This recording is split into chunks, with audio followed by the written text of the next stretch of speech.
No início do século XXI, estava trabalhando aqui em Porto Alegre numa rádio, a Rádio Ipanema FM. E nessa mesma época estava surgindo uma nova onda dentro do rock, cara. E hoje eu separei 5 discos para você conhecer o rock do século XXI.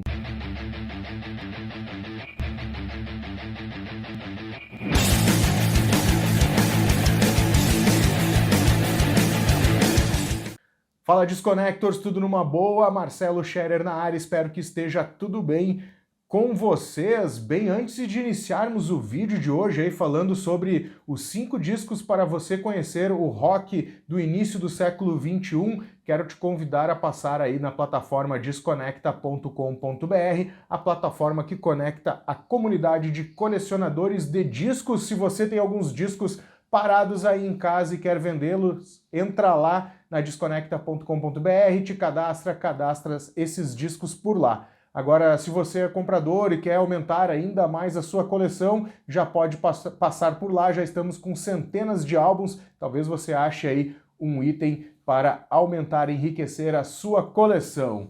Vamos lá então, Disconnectors, hoje separei aí 5 discos para você conhecer o rock do início do século XXI. Quando eu falo início do século XXI, foi pelo ano ali de 2000, início dos 2000 até 2004, por aí, e foi mais ou menos esse range de data que eu peguei para falar desses discos que foram super importantes, né? Eu me lembro que na época o rock estava um pouco mais em baixa e daqui a pouco veio uma onda de bandas rock aí que assolaram o mundo, né? Com o rock aí, trazendo um rock mais garageiro, muitas vezes aí trazendo elementos da New Wave, pós-punk, punk blues, enfim, uma mistureba de som que hoje a gente costuma colocar dentro da categoria indie rock. E foram esses caras aí que fizeram e trouxeram esse movimento aí, que fizeram com que o rock renascesse, né? Tivesse um revival do rock que estava bem esquecido na época. Vamos falar dos 5 discos, eu separei aqui, na minha opinião, do pior ao melhor, mas isso não quer dizer aí que a sua opinião não possa ser diferente. Até inclusive se você conhece uma dessas bandas e prefere inclusive outros álbuns dessas bandas que não aparecerão nesta lista, quero te convidar a deixar um comentário aqui embaixo das bandas aí que você gosta e dos álbuns que não apareceram. Vamos lá, Disconnectors, 5ª posição, tô falando aqui da Cachorro Grande, álbum homônimo, né? Única banda brasileira nessa lista, uma banda gaúcha, né? Não é bairrismo, cara, mas é que o que eles fizeram pra época foi bem diferente, tanto que os caras, a partir desse disco, começaram a estourar e alcançar o resto do Brasil, né? E, cara, os caras faziam umas misturas bem interessantes, que lembrava muito, principalmente, The Who, também influências aí dos Beatles e dos Rolling Stones, né, cara? Era um rock and roll, algumas vezes garageiro, algumas outras indo um pouquinho pro lado do hard rock. Vamos aí para as faixas destaques, cara. Lunático, Sex Experience, a faixa número 2 do álbum, também Debaixo do Meu Chapéu, que tocava muito aqui nas rádios do Sul, principalmente na Rádio Ipanema, Cleptomaníacos de Corações e também o Dia Perfeito, né? Dia Perfeito, um descasso aí, se você quer começar a conhecer o rock feito no início do século XXI, eu te aconselho a começar por esse álbum aqui, o primeiro disco da Cachorro Grande. Posição número 4 nessa lista, eu tô falando aqui de Franz Ferdinand, outro álbum de estreia. Aliás, essa lista aqui é composta basicamente por álbuns de estreia, apenas uma banda aqui não foi o seu primeiro álbum de grande sucesso dessa época. Franz Ferdinand, igualmente as outras bandas dessa lista, se encaixam dentro da categoria indie rock, né, cara, mas a gente pode também aumentar um pouco mais a gama deles aí, né, afinal tudo virou indie rock depois do início deste século, né, cara? Os caras faziam também um dance punk bem legal, cara. As faixas aqui muito bacanas, cara, ideais para as pistas, né? A galera curtia muito quando tocava isso na noite, pelo menos aqui em Porto Alegre. Algumas faixas pra gente destacar aqui, a clássica já Take Me Out, né, cara? Quem não ouviu aí essa faixa tocada aí a exaustão na MTV. Outras músicas que temos por aqui também, The Dark of the Matinee, uma sonzeira, cara, muito legal também. Eu gostaria também aqui de falar do This Fire e Darts of Pleasure. Um descasso, cara, os caras têm, assim, influência meio New Wave também, né, pós-punk, mas basicamente mais pós-punk do que New Wave. e também aí um dance punk bem pegado aí. Se vocês querem conhecer uma outra banda deste início de século, tá aqui recomendação, o primeiro disco da banda Franz Ferdinand.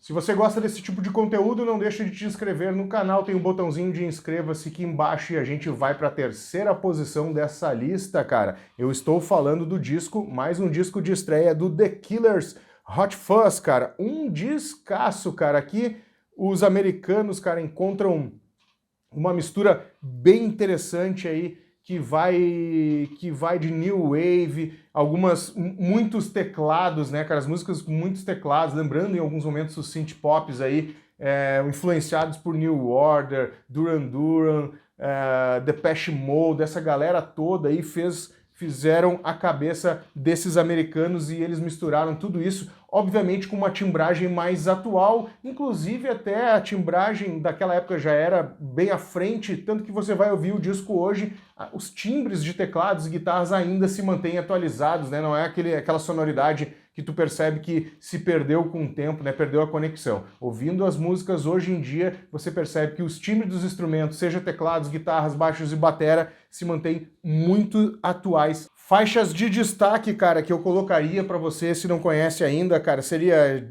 Jerry Was a Friend of Mine, um musicão, né, cara?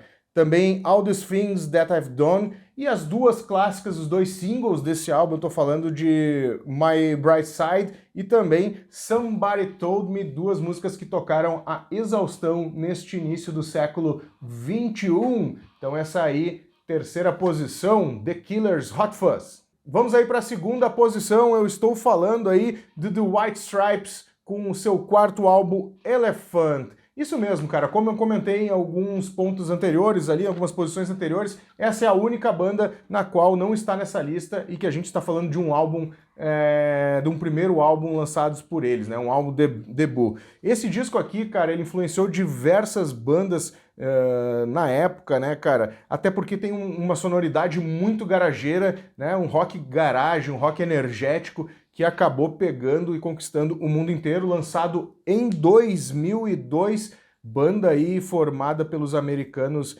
Jack White e Meg White, né? Houve ainda naquela época, dizia-se que os dois eram casados e realmente eram casados, depois se separaram e a banda também acabou, infelizmente. De vez em quando eles retornam para fazer um som aí, gravar algumas coisas, mas nós não gravaram nenhum álbum completo. Músicas para se conhecer aqui, referências, todo mundo que passou pelo início do século XXI conhece essa, The Seven Nation Army, né? Uma marcação bem forte na guitarra. Vale lembrar que a banda era apenas bateria e guitarra, não tinha baixo, não tinha nenhum outro instrumento, então era bem cru, bem garageiro. Outras músicas aqui que é super legais aí de você conhecer, There Is No Home For You Here, uma sonzeira, uma com vocal da Meg aí, né? Uma das poucas com vocal da Meg, In the Cold, Cold Night, muito legal também. A gente tem também por aqui, cara, deixa eu achar outra aqui, ó.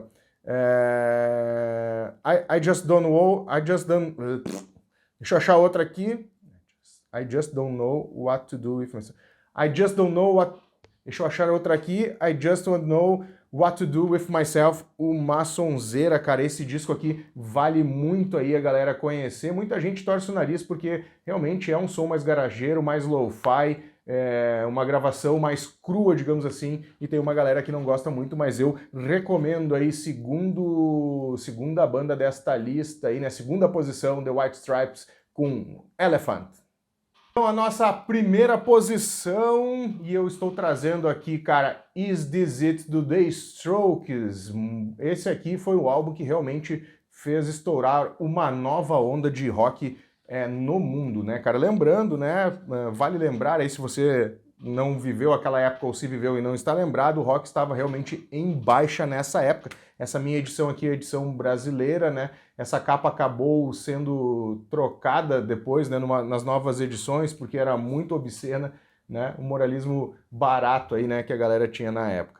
E aqui, cara, esse disco foi lançado em 2001 e continha aí nada menos do que Julius Casablanca, né, filho de John Casablanca, um dos empresários mais conhecidos lá de Nova York, da Elite Models, né, uma das agências mais conhecidas também. Bom, vale lembrar aqui, né, cara, que por causa disso, né, dessa relação do pai, achavam que essa banda era montada e na verdade a gente depois descobriu que não era uma banda realmente bem legal, contava com um baterista brasileiro. Faixas a se destacar por aqui, The Modern Age, Uma Sonzeira, Barely Legal, Someday e Last Night, se não me engano, foram essas os singles deste disco. Mas aqui tem outras músicas bem legais também, como o nome da própria faixa título aí, Is This It? Soma também era muito interessante, Hard to Explain, New York City Cops, que também chegou a ser excluída aí de algumas versões, principalmente a versão americana, justamente porque os policiais da cidade lá de Nova York se envolveram muito bem, né? Tiveram uma grande atuação ali naquele problema do 11 de setembro, né, naquele ato terrorista lá do 11 de setembro nos Estados Unidos. Esse disco aqui, cara, é uma obra-prima aí para quem não conhece, vale muito a pena, eu recomendo. Aí se quer conhecer, né, quer iniciar a ouvir o rock do início do século XXI, tá mais do que recomendado esta obra aqui, Is This It, do The Strokes. Era isso então, Disconnectors. Esses aí foram os 5 discos para você conhecer o rock do século... Era isso então, Disconnectors. Esses aí foram 5 discos para você conhecer o rock do início do século XXI, cara. São discos aí que realmente acabaram ficando aí para a história do rock, né? Muito se convencionou chamá-los de indie rock, mas cada um tem suas peculiaridades sonoras e eu recomendo você conhecer todos eles. Antes de finalizar o vídeo por aqui, quero te convidar a passar lá na desconecta.com.br, a plataforma que conecta a comunidade de colecionadores de discos. E também, cara, agora no final desse vídeo vou deixar um card aí para você continuar maratonando o canal e até o próximo vídeo.